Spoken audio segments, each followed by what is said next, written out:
naturales protegidas son espacios que existen a nivel mundial. Hay que recordar también que la primera área natural protegida que se creó fue el Parque Nacional de Yellowstone en los Estados Unidos, y que eso dio origen a lo que actualmente es el Servicio de Parques Nacionales de ese país y el Servicio Forestal de Estados Unidos, que es una institución que tiene pues prácticamente 120 años de fundación.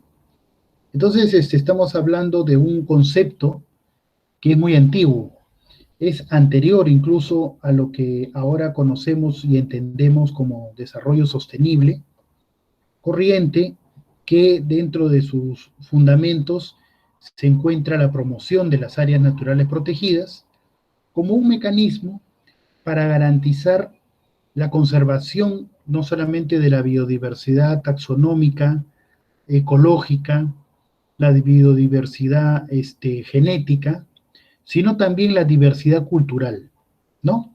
Aquella interrelación que existe entre los seres humanos, las comunidades, sobre todo rurales, llámense comunidades nativas, campesinas y otros grupos, ¿no?, instalados en el ambiente rural, y que por ese contacto permanente con la naturaleza, pues conocen e identifican claramente sus nombres, los nombres de las plantas, de los animales, conocen también por experiencia propia todos los mecanismos que se dan pues en la naturaleza, muchos de en realidad los cambios en el clima, el predecir las estaciones, el predecir los eventos de lluvias, son actividades pues que el ser humano tiene desde antiguo, ¿no? Que ahora lo ven específicamente, no únicamente, pero muy especializadamente los meteorólogos, pero que antiguamente simplemente lo veían aquellas personas que eran mucho dedicadas a la observación de su entorno y que podían en ese sentido volverse pues conocedores del comportamiento de la naturaleza, ¿no? Entonces eso es básicamente a lo que se refiere la diversidad cultural asociada a los recursos naturales y que también es conservado en las áreas naturales protegidas. Por eso vamos a encontrar que existen, por ejemplo, áreas naturales como las reservas comunales, ¿no? Y que en ellas justamente se practica esa relación que les acabo de mencionar entre el ser humano y su entorno, ¿no?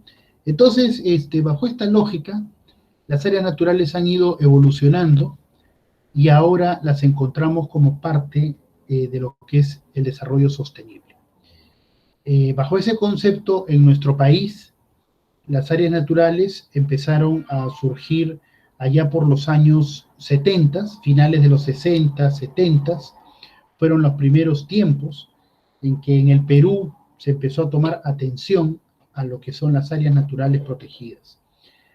Tenemos, pues, en ese sentido, una protohistoria de todo lo que es la instalación de estas zonas y que, pues, inició como parte de un amor a la naturaleza que le tenían profesionales vinculados a los recursos naturales, al campo, y que de alguna manera esto, siguiendo el ejemplo de otros países, se plasmó en la creación de los primeros parques nacionales.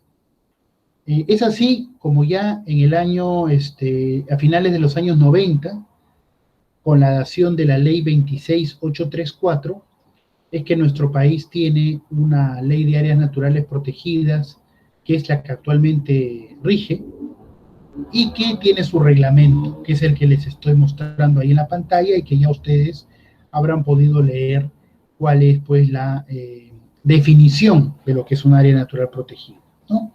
Entonces son espacios naturales de importancia en cuanto a lo que es la biodiversidad que contienen y que son expresamente reconocidos y declarados por el Estado peruano. Son considerados patrimonio de la nación y por lo tanto tienen una importancia muy grande en lo que respecta a las preocupaciones que el Estado debe tener sobre distintos temas de la sociedad, ¿no? Entonces, los gobiernos, que son quienes administran al Estado, tienen como una de sus funciones, mandadas por la propia Constitución política, el preocuparse en la conservación, en el cuidado de las áreas naturales protegidas, ¿no? Así pues, vamos a encontrar de que hay una serie de objetivos que están contenidos en esta ley y su reglamento. Ahí los pueden ustedes ir observando y que son los que acabo de mencionar, vinculados a lo que es el aseguramiento, pues, de procesos ecológicos, de comunidades vegetales, de formaciones fisiográficas, de paisajes. Recuerden ustedes que de acuerdo a la ley orgánica de aprovechamiento de los recursos naturales, en el Perú, pues, están definidos los recursos naturales, ¿no? No es algo que solamente parta de los técnicos, sino que legalmente se sabe y se tiene claramente definido que son, pues, por ejemplo, el suelo, que son los recursos minerales, y también, entre otros, los paisajes, cuando estos tienen un aprovechamiento económico. En el caso de las áreas naturales protegidas, normalmente en ellas se desarrollan actividades de ecoturismo, de acuerdo a la categoría del área natural, y vamos a tener que, por tanto, este ecoturismo es una actividad, pues, de observación por la cual el que ingresa paga, ¿no?, al área natural o a la empresa concesionada por el Estado para que se desarrolle esta actividad. Entonces, en ese momento, esos paisajes tan hermosos que hay en nuestras áreas naturales protegidas se convierten automáticamente en un recurso natural, legalmente dicho, y por tanto adquieren una serie de características sobre su manejo, ¿no? Entonces, recordemos que un paisaje que no se encuentra aprovechado económicamente no es, pues, aún no es un recurso natural, en tanto que cuando ya es aprovechado económicamente se convierte en tal. Tenemos, pues, también, entre otros objetivos, el conservar básicamente las especies de flora, de fauna, los recursos naturales que albergan, no solamente los recursos que se encuentran en la tierra, sino también los recursos hidrobiológicos, ¿no?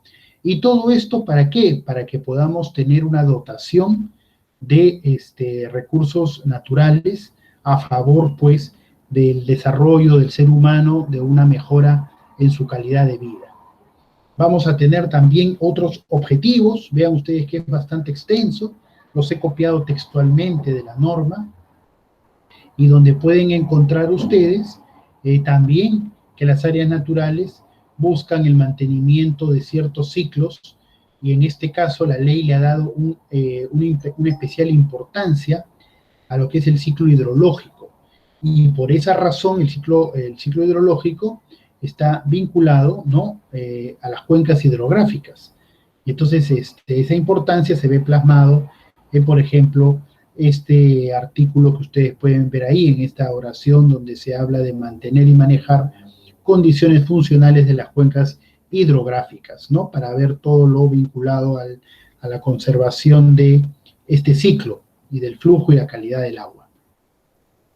Vamos a también tener que las áreas naturales nos van a poder proporcionar oportunidades de educación, de sosiego a través del turismo, pero también nos va a permitir desarrollar investigación científica, ¿no?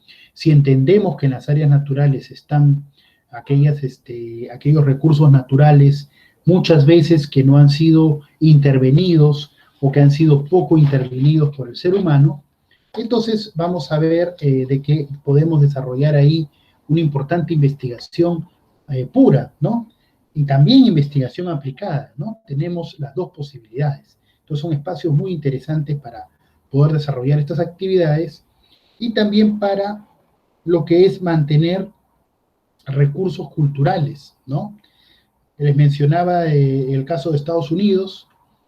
Bueno, es un caso importante, es un ejemplo interesante, porque allá a pesar que no tienen la tremenda riqueza cultural y arqueológica, histórica que nosotros tenemos, sin embargo, pues sus áreas, sus santuarios históricos, llamémoslo así, el equivalente a los santuarios históricos, son muy abundantes, ¿no? Y aprovechan estos espacios para no solamente fomentar el patriotismo, sino también para generar ingresos con la finalidad de sustentar la conservación, ¿no? Nosotros en el Perú todavía, lamentablemente, vamos a verlo en un pantallazo que les voy a poner, solamente tenemos 4 santuarios históricos, ¿no? Entonces ahí tenemos una posibilidad para poder desarrollar mucho más esta categoría. También las áreas naturales pues van a estar vinculadas con la restauración de ecosistemas deteriorados, ¿no? Entonces también es un punto importante, ¿no? Bueno, ¿cuáles son las clases de áreas naturales protegidas? Son las que aparecen ahí. También les he puesto las zonas reservadas, que es una categoría de transición. Tenemos las áreas naturales protegidas de administración nacional, que forman parte del Sistema Nacional de Áreas Naturales Protegidas. Hay un error ahí, me estoy percatando, he puesto SINAMPE con una M, y es Sistema Nacional de Áreas Naturales Protegidas por el Estado. Van a disculpar, esa M está mal puesta, es N, ¿no? SINAMPE. Estas áreas de administración nacional se crean pues por decreto supremo y son modificadas solamente por una ley del Congreso. Pero también tenemos las áreas de conservación regional, a cargo de ¿quién? De los gobiernos regionales. Las áreas nacionales son administradas por el CERNAM, el Servicio Nacional de Áreas Naturales Protegidas por el Estado. En cambio, las de conservación regional son administradas por los gobiernos regionales. Tenemos luego las áreas de conservación privada, creadas por resoluciones ministeriales del Ministerio del Ambiente, y vamos a tener también las zonas reservadas, que son zonas especiales, transitorias, zonas que por sus características podrían ser áreas naturales protegidas, tienen muchas características importantes en su riqueza, en la diversidad biológica, en las manifestaciones culturales, históricas, pero que están en un proceso de evaluación hasta que el CERNAM, a través del Ministerio del Ambiente, les da una categoría final, ¿no? Entonces, en ese tránsito, temporalmente, cautelarmente, se declara una zona reservada. No es todavía una categoría en sí misma. Ya vamos a ver las 9 categorías que existen. Bueno, las áreas naturales protegidas tienen una serie de instrumentos de gestión para su operatividad. El primero de ellos es el Plan Director, que es un instrumento de planificación que desarrolla el CERNAM para un plazo de 10 años, ¿no? En ese Plan Director está cómo deben administrarse en su conjunto todas las áreas naturales protegidas del Perú y cómo se interrelacionan las áreas de conservación regional y cómo también entran de alguna manera las áreas de conservación privada en todo este conjunto, en este sistema de áreas naturales protegidas. Aquí hay que hacer un distingo importante. El Sistema Nacional de Áreas Naturales Protegidas, manejado por el CERNAM, se financia con recursos del Tesoro Público, o sea, del Ministerio de Economía, o con los ingresos que recaudan por las visitas, donaciones, actividades de investigación que se hacen en estas áreas, ¿no? Entonces, es el Estado el que financia a las áreas naturales protegidas, digamos, de carácter nacional. Las áreas de carácter regional son digamos, no subvencionadas, sino son financiadas por los gobiernos regionales. Y las áreas de conservación privadas son financiadas por el dinero de los propietarios de los terrenos donde se establecen estas áreas, ¿no? Entonces, el plan director está orientado más para lo que son las áreas naturales nacionales, ¿no? Pero técnicamente se integran también los otros 2 niveles. Luego tenemos los planes maestros, que son los planes operativos a 5 años dentro de cada una de las áreas naturales protegidas. Y luego vamos a tener otro tipo de instrumentos, el plan de manejo de recursos, el plan de uso público, el plan operativo anual del área natural protegida y la memoria anual, que viene a ser el informe que se hace cada año en las áreas naturales sobre las actividades que se han desarrollado en la misma. El plan de manejo de recursos naturales es importante porque este plan es aquel que permite que si el área natural tiene una condición en la que se puede hacer algún tipo de aprovechamiento de recurso natural, este tiene que ser sostenible. Y para tal efecto, se implementa este plan de manejo de recursos naturales. Por tanto, están viendo ustedes de que las áreas naturales son lugares donde se protege principalmente los recursos, pero donde también puede haber actividades de conservación, vale decir, de aprovechamiento de los recursos naturales que existen en ellos, pero siempre de manera sostenible. Vamos a pasar, aquí hay otros instrumentos, otras herramientas de gestión que tienen que ver con la participación privada, ¿no? Los contratos de administración, hay una serie de concesiones, convenios, básicamente todo lo que están viendo son mecanismos por los cuales cualquier operador privado puede eventualmente establecer un contrato y puede desarrollar actividades económicas, ¿no? Dentro de ciertas categorías de áreas naturales. Incluso en aquellas categorías de áreas naturales donde se pueden hacer actividades de aprovechamiento económico, por ejemplo, las reservas nacionales, no todas las zonas del área natural están permitidas para hacer este aprovechamiento. Por tanto, en las áreas naturales se hace una zonificación al interior del área natural y se establecen aquellas zonas donde sí pueden los particulares ingresar o donde sí se pueden desarrollar actividades económicas, pero que se encuentren dentro de estos 7 elementos que les estoy mencionando. Fíjense, tenemos desde los permisos para actividades menores hasta los contratos de administración. Los permisos para actividades menores, por ejemplo, pueden ser de que algún empresario desee instalar baños, ¿no? Baños dentro de un área natural protegida. Ustedes conocen, por ejemplo, esta empresa Disal, que tiene baños portátiles con estas sustancias químicas que se van cambiando y se permite de esta manera la disposición de todos los residuos, ¿no? Los residuos orgánicos. Entonces puede haber una empresa que instale baños de este tipo, cobre por el uso del baño, y de esa manera se está desarrollando una actividad totalmente favorable a la naturaleza, porque no se están dejando los residuos por cualquier lado, sino que hay un control sobre estos. Entonces se puede permitir un permiso para una actividad de este tipo. Un cafetín, un pequeño kiosco, donde se vendan algunos recuerdos, algunos souvenirs, se den algunos servicios de alimentos con todas las garantías de que no se va a ensuciar el área natural, que no se van a dejar residuos por ahí, es otra actividad menor, ¿no?, que puede ser permitida. Y de ahí nos pasamos a los contratos de administración, ¿no?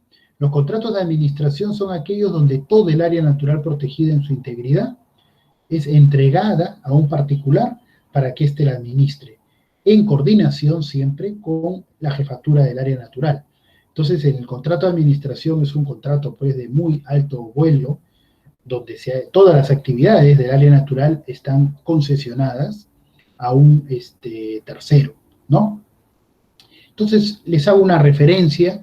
Yo sé que esta charla es de 8 a 9. Hemos empezado un poco tarde por los problemas técnicos, pero quiero hacerla de tal suerte que podamos tener de repente unos minutos para algunas preguntas de parte de ustedes, ¿no? Entonces estoy tratando de ser resumido, pero les voy dejando la inquietud. Quienes tengan interés en conocer estos temas a mayor profundidad, pueden leer, como les digo, el reglamento, sobre todo de áreas naturales protegidas, y enterarse, o acudir, pues, eventualmente al CERNAM para ver detalles ya operativos. Muchos de ustedes eventualmente podrían, en algún momento de sus vidas, desarrollar alguna actividad económica y esta esté vinculada a un área natural. Entonces es bueno que también existen esas posibilidades, ¿no? Entonces, vamos a pasar a otro material que tengo.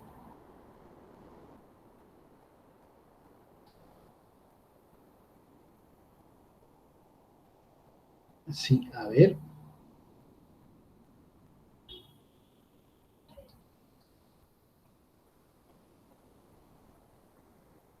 Correcto.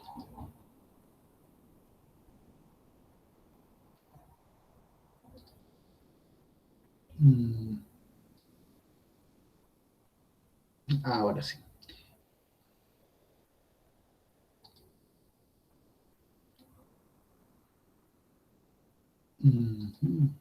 Otra vez tengo algún pequeño inconveniente.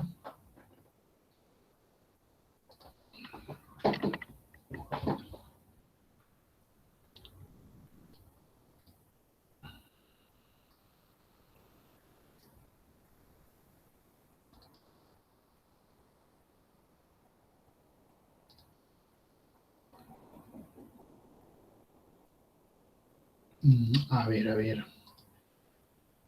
No, otra. Estoy con algún inconveniente para compartir.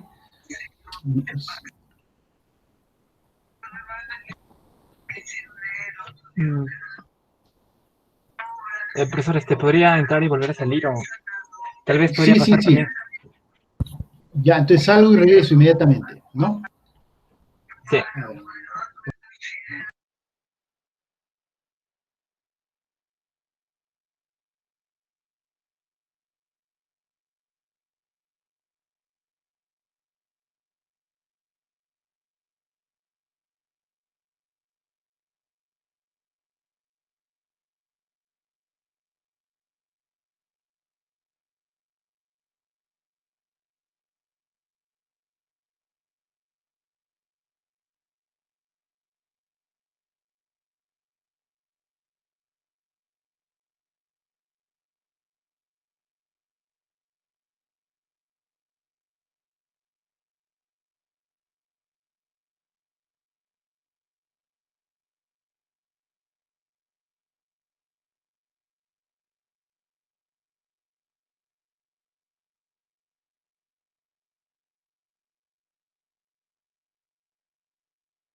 Correcto. Ahora sí, estamos nuevamente. ¿Me confirman si pueden ver, por favor? Sí, profesor, te puede ver. Sí, perfecto. Bueno, perfecto, muchas gracias. Aquí he agrandado la imagen. Sí se Este es ve. el listado. Este es el listado de las áreas naturales protegidas actualizado a octubre del año pasado, ¿no? Entonces es una actualización reciente y nos va a permitir poder revisar lo que son las categorías, ¿no? Aquí ustedes pueden ver la información de las áreas naturales de administración nacional y nos dice aquí con categoría definitiva. A eso es lo que yo me refería cuando les decía de que tenemos también las zonas reservadas, ¿no? En el caso de las zonas reservadas, vamos a tener estas, que son las áreas de administración nacional transitorias, ¿no? Entonces, en ese caso, estamos hablando de zonas reservadas, ¿no? Entonces, vean la diferencia. Tenemos, pues, la primera categoría, sí. Doctor, disculpe, no se puede ver la proyección del PDF. O no la está No, presentando sí, todavía. la estoy presentando. Solo se ve la Solo carpeta se ve la carpeta. Ya, que dice clases. Solo se ve, sí, solo se ve y ok, están ok. los archivos. Ok, vamos a volver a entrar ahí.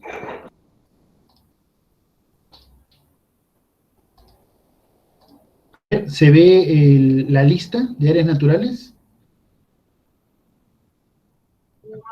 Sí. Sí, ahora sí. Sí, ahora sí ya se Qué ve. bien, gracias por avisarme. Bueno, entonces vean ustedes cómo lo que les estaba diciendo, aquí pueden apreciar ustedes esta lista, que es del CERNAM, ¿no? Ahí pueden apreciar las áreas definitivas, que son las categorías clásicas que conocemos. La primera de ellas, los parques nacionales. Los parques nacionales, en los parques nacionales vamos a tener los parques de mayor, son las categorías más antiguas, ¿no? Acá tenemos nuestro primer parque nacional de 1961, ¿no? Que se encuentra en Cajamarca, el Parque Nacional de Cutervo, ¿no? Entonces vean ustedes, son 15 parques nacionales. Los parques nacionales lo que van a buscar es la conservación de grandes grupos de ecosistemas y de toda la biodiversidad que se encuentra dentro de ellos. Entonces los parques buscan eso, proteger ecosistemas, procesos ecológicos, fauna y flora silvestre que se encuentra al interior de estas áreas. Y su fin es básicamente, como su nombre le decía hace un momento, es de proteger, ¿no? La protección implica prácticamente no utilizar, dejar los recursos como se encuentran. Y entonces desde esa óptica, en los parques nacionales se va a privilegiar la investigación, la educación, el ecoturismo o simplemente la protección absoluta de ciertos recursos. Vean que las áreas son bastante extensas en muchos casos. Tenemos esta, que es el Parque Nacional Alto Purús, ¿no? Que es del año 2004 y que ocupa 2,5 millones de hectáreas, ¿no? Entonces vean ustedes, el conjunto de hectáreas de los parques nacionales está alrededor de las 10 millones de hectáreas, ¿no? Entonces son áreas bastante grandes. El Santuario Nacional, tenemos 9, está en palabras sencillas, ¿no? Esto que les estoy señalando es un parafraseo que estoy haciendo del reglamento para tratar de ser concreto, ¿no? Mientras que el Parque Nacional protege grandes ecosistemas, el Santuario Nacional está orientado a la protección de especies en particular, ¿no? Entonces aquí se busca proteger algunas especies. Por ejemplo, un caso muy claro aquí que podemos apreciar son los manglares de Tumbes, ¿no? Se está protegiendo justamente esta especie, ¿no? O estas especies llamadas por su nombre común manglares, ¿no? En este caso son áreas más pequeñas, están restringidas al hábitat de determinadas comunidades, de determinadas especies o, o conjuntos pues, de especímenes que podemos encontrar en una zona determinada, ¿no? Los santuarios históricos, que son aquellos lugares donde se busca proteger también lo que es espacios donde se han desarrollado algunas actividades importantes de nuestra historia, ¿no? Chacamarca, que es el más antiguo, son las Pampas de Junín, conocido como la Pampa de Junín, donde se desarrolló la batalla de Junín, la Pampa de Ayacucho, Machu Picchu, ¿no? Y el bosque de Pómac, al norte de nuestro país. Entonces son muy pocos, en realidad, como les decía, el aprovechamiento de lo que son las zonas históricas aún en el Perú, ¿no? Solamente 41.000 hectáreas. Estas tres categorías son categorías básicamente orientadas a la protección, ¿no? Son orientadas a la protección. Después tenemos las reservas nacionales. Las reservas nacionales sí se desarrollan actividades de conservación. O sea, aquí sí puede haber aprovechamiento sostenible de recursos naturales por parte de las poblaciones locales. Pueden haber también otro tipo de empresas, como les digo, o actores, pero todos debidamente regulados, ¿no? De acuerdo a los contratos que ya les he mencionado, o convenios. En el caso de las reservas nacionales son 15, ¿no? Tenemos aquí una enorme cantidad de reservas, pero también hay una muy curiosa, que es la Reserva Nacional del Sistema de Islas, Islotes y Puntas Guaneras, que data del año 2009 y que abarca una serie de lugares que están en todo el litoral del país, ¿no? Entonces es un área natural protegida muy curiosa porque está cortada, ¿no? Es la isla Lobos de Tierra, océano, pasamos a la isla Lobos de Afuera, isla Maccabi y así, ¿no? Entonces es un área natural muy especial. Juntamente con la de San Fernando y la de Paracas, son aquellas que protegen y conservan lo que son ecosistemas marinos, ¿no? Antes Paracas era la única reserva marina del Perú, pero ya no, ¿no? Desde el año 2009 y después en el año 2011 se han incorporado estas reservas. 4.600.000 hectáreas. Fíjense ustedes, Pacaya Samiria, 2.080.000 hectáreas, ¿no? Una cantidad bastante extensa. Luego vamos a tener la siguiente categoría, refugios de vida silvestre. Hay 3 en nuestro país. El más cercano a nosotros, los pantanos de Villa, ¿no? Entonces aquí podemos tener una apreciación interesante. Está en Chorrillos. Y aquí lo que se busca es la conservación básicamente de los hábitats de determinados grupos de especies silvestres. Estos refugios están muy orientados a lo que es fauna silvestre. No exclusivamente, pero hay una tendencia, ¿no? Entonces, en el caso de pantanos de Villa, pues podemos ver que ahí lo que se busca es cuidar el hábitat de especies migratorias, ¿no? Entonces, tiene una forma de administración también muy particular, porque en Pantanos de Villa también administra la Municipalidad de Lima Metropolitana, ¿no? A través de Provilla, juntamente con el Sarnam. Es una forma de administración especial. Después tenemos las reservas paisajísticas. Recuerdan ustedes que los objetivos de las áreas naturales son también fomentar el aprovechamiento del paisaje como recurso natural. Siempre paisaje, recurso natural cuando hay aprovechamiento económico. Si no lo hay, el paisaje no es legalmente un recurso natural. También tenemos 2 solamente, tantos paisajes hermosos y solamente hay 2. Hay mucho por trabajar acá. La tenemos muy cerca, la Reserva Paisajística Nor Yauyos Cochas. Esto se encuentra en Lima, en el límite con Junín. Uno va por el sur de Lima, entra por Cañete, Yauyos, y de ahí puede ir subiendo hasta esta reserva que abarca también parte de la región Junín.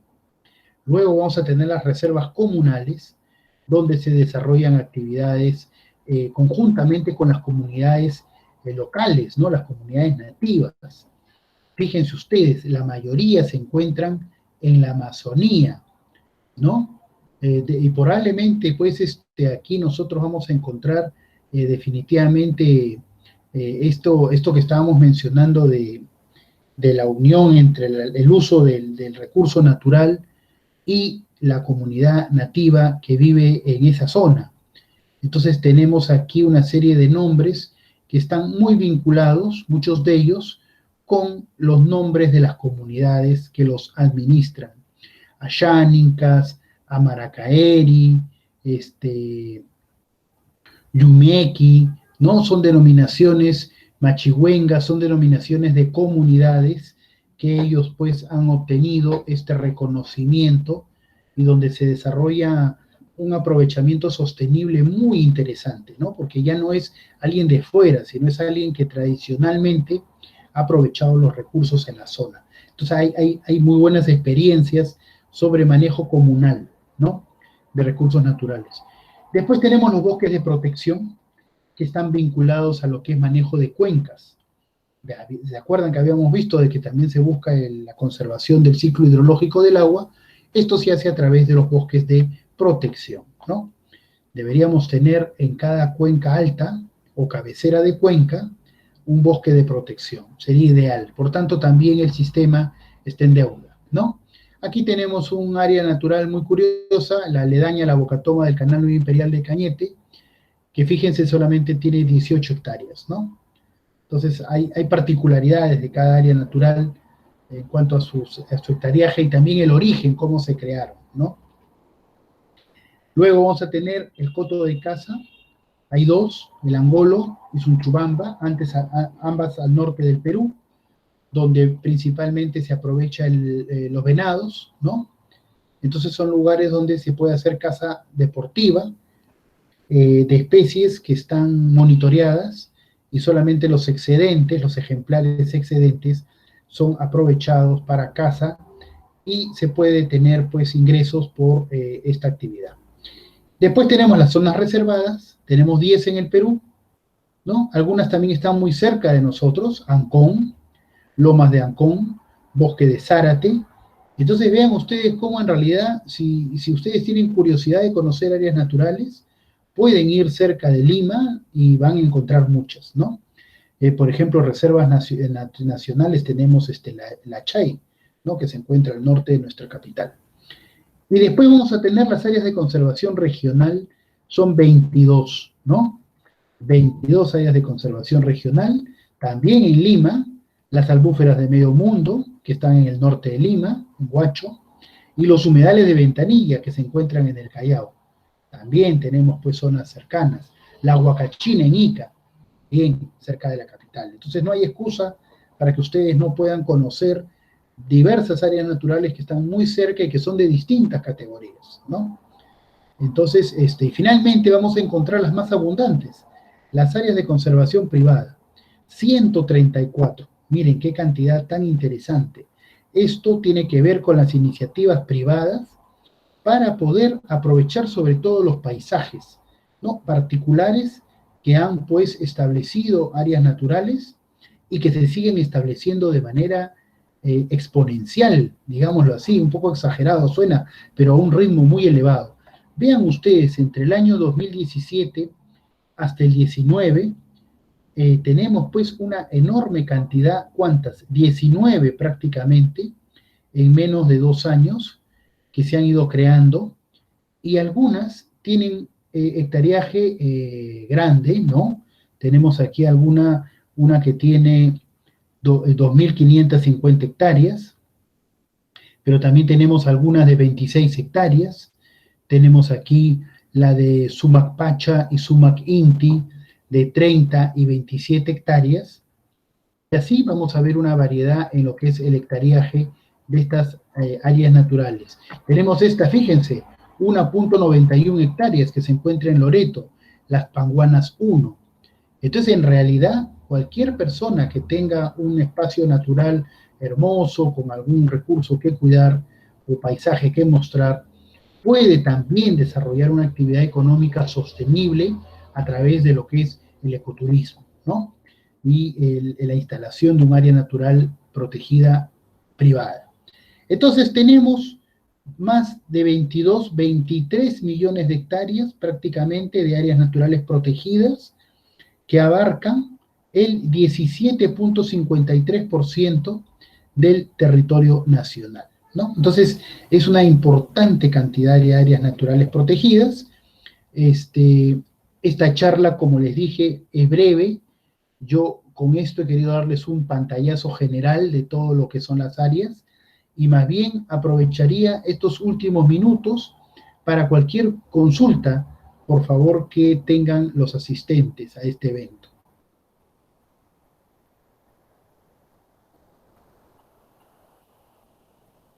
No sé, Jesús, si hubiera alguna pregunta de algún participante. Sí, en el chat nos han dejado una pregunta, doctor, es sobre... a ver, se lo leo. Sí. Nos pregunta por Paracas, sobre los posibles almacenes minerales que habrían en Paracas. ¿Cuál es la disposición del CERNAM y cómo afectaría a los recursos naturales de Paracas? Ok. Probablemente esta pregunta, ¿no?, de Danitza tiene que ver con... Es una pregunta de actualidad. Hace poco hemos visto un reportaje en televisión también sobre todo lo que son los minerales que pretenden ser sacados por Puerto San Martín, que es un puerto que estuvo a cargo de NAPU y que se encuentra atravesando la península de la reserva, ¿no? Sí, definitivamente, como ustedes saben, como buenos futuros ingenieros ambientales, toda actividad humana que se desarrolle en el campo productivo va a tener un alto riesgo de contaminación ambiental. Y en ese sentido, el traslado del mineral y el almacenamiento también puede implicar un riesgo, ¿no? Entonces, a mí sí me apena mucho. Yo a mis alumnos de áreas naturales les contaba el otro día, yo he sido guardaparque voluntario un año en mi juventud en Paracas, le tengo un afecto muy especial a esa área natural. Incluso les digo a mi familia que el día que ya me vaya de este mundo, mis cenizas las esparzan en esa reserva, la quiero mucho, le tengo mucho cariño. Y efectivamente, yo concuerdo que ojalá el CERNAM, que es la autoridad competente, ponga los mayores ojos y eventualmente, lo digo sinceramente de corazón, ojalá no autoricen esa actividad, ¿no? Ya bastante el avance del desarrollo citadino ha ido invadiendo la reserva y de alguna manera la va reduciendo o en sus límites se va desarrollando, ¿no? Y siempre la actividad humana, quieras o no, afecta a las aves, afecta a la propia riqueza que hay en la zona, ¿no? Entonces, el CERNAM es el autorizado a decirlo. Ojalá ellos sean los que decidan de la mejor manera. Posiblemente los reportajes periodísticos lo que estén buscando es decirle al CERNAM, la población está atenta, los medios de comunicación estamos atentos a lo que pase con Paracas, porque muchas veces cuando no se saben estas cosas, se hacen temas que no son correctos. Caso de Puerto Viejo. Lean ustedes la historia de la zona reservada de Puerto Viejo y cómo van a ver cómo esa zona fue desafectada, dejó de ser zona reservada por el avance de la población. Y entonces ya cuando no había nada que proteger, simplemente dijeron, bueno, ya no es zona reservada. En lugar del Estado haber logrado que se conserve el sitio y se le dé una categoría, simplemente se le retiró porque en realidad la población no sabía mucho de este sitio, ¿no? Hay otra pregunta aquí. ¿Por qué motivo el Estado proporciona a un privado el manejo o administración de un área natural por medios de contrato de administración? Bueno, esto se hace a pedido del particular, ¿no? El Estado no es de que concesione los contratos de administración, es solamente asociaciones civiles sin fines de lucro, con experiencia en el manejo de áreas naturales, pueden pedir un contrato de administración. Y lo hacen básicamente por un tema de que el particular puede eventualmente conseguir financiamiento con mayor facilidad de lo que el Estado lo puede conseguir, ¿no? Puede lograr donaciones, puede lograr dinero que con esto ayude a la conservación o protección del área natural protegida, ¿no? Es un mecanismo interesante. Les comento que no es que se le entrega libremente el área al particular, sino que siempre va a haber la presencia de el jefe del área natural. O sea, el Estado de todas maneras supervisa lo que este particular está haciendo, ¿no? Y como les reitero, es un tema de tratar de buscar una mejor gestión y recaudación de fondos para la conservación y la protección del área natural, ¿no? No veo ninguna otra pregunta en el chat. No sé, de repente hay alguna última. Nos quedan creo que 3 minutos.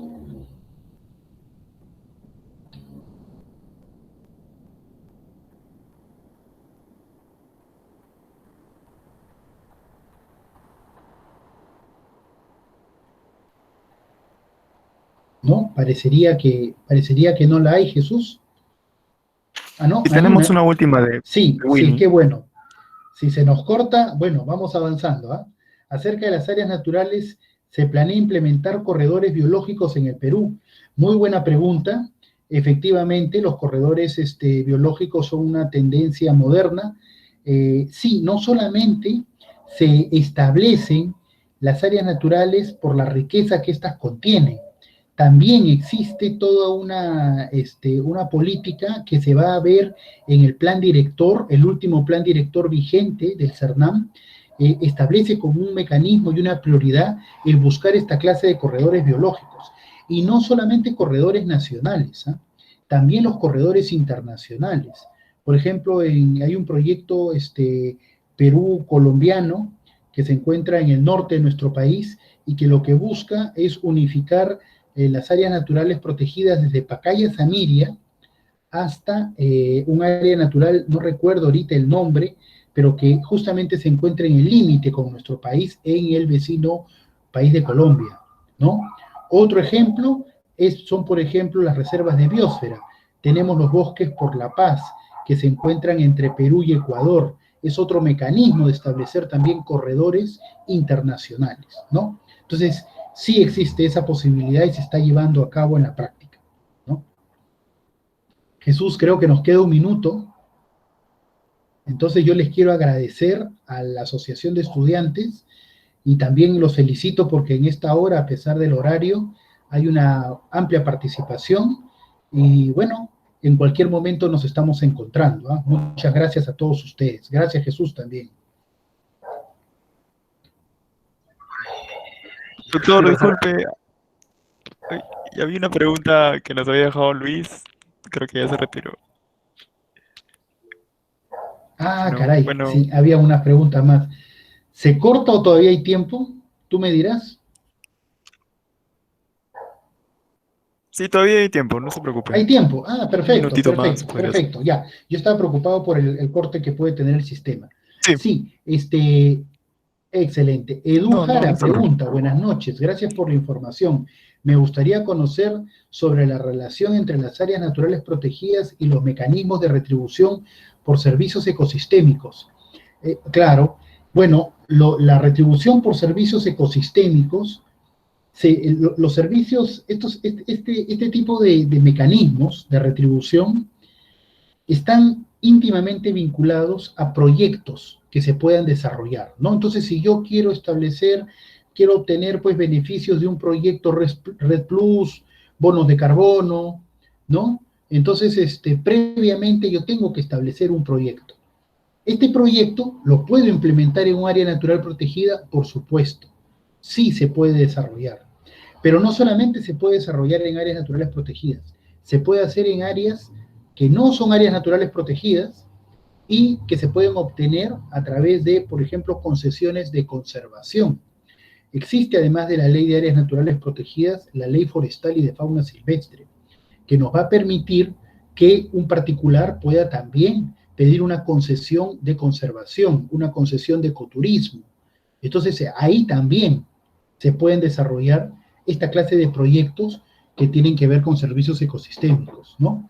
Entonces, sí, las áreas naturales y también fuera de ellas, ¿no? Todo depende del tipo de proyecto que se haga y de la fuente financiera que se consiga, ¿no? Luis Pariona dice, si un privado quiere realizar una actividad productiva en una zona reservada, he escuchado que se realiza en su zona de amortiguamiento.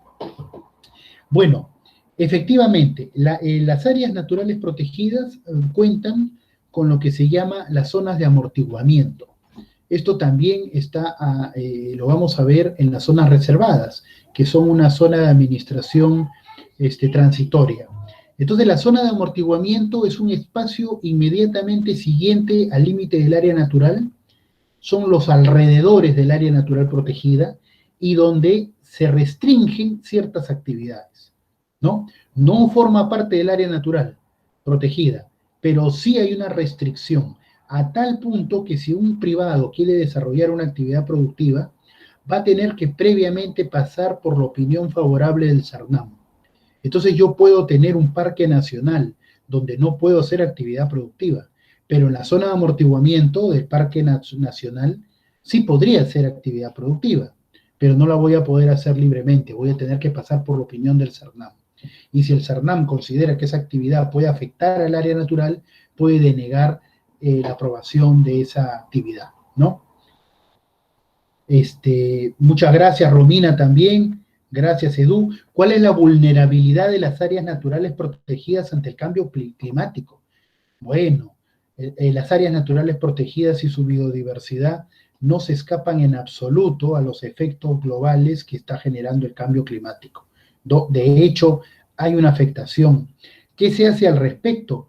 No específicamente con las áreas naturales, hay una preocupación mayor, porque son áreas protegidas por el Estado, pero en general ustedes van a encontrar que tenemos nuestra ley general sobre el tema del combate al cambio climático, tenemos también su reglamento, ¿no?, que ha sido aprobado el año pasado, y donde hay mecanismos para tratar de, en la medida de lo posible, nosotros poder desarrollar actividades para ya no eliminarlo, ¿no? Ya saben ustedes claramente, todos sabemos que estamos viviendo el cambio climático, ¿no? Entonces tenemos que adaptarnos al cambio climático y esa adaptabilidad pues pasa por una serie de actividades donde tienen que estar amarrada la sociedad civil y el Estado. Lamentablemente, pues, países como Estados Unidos no quieren comprometerse y hay otros más, y ese es un gran problema, porque son los que más generan gases de efecto invernadero, y al final, por más que nosotros, un país pequeño, a nivel productivo, comparativamente en el mundo, hagamos nuestros esfuerzos, estamos pues afectados siempre por los grandes generadores de CO2, ¿no?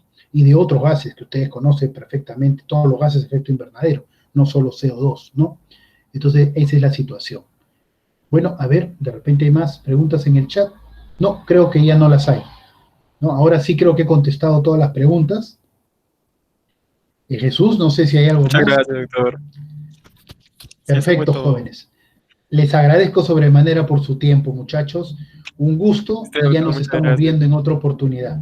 Hasta luego. ¿Ah? Gracias. Muchas gracias, hasta luego. Hasta luego con todos, que tengan una bonita noche. Nos vemos en otra ocasión. Gracias. Nos vemos.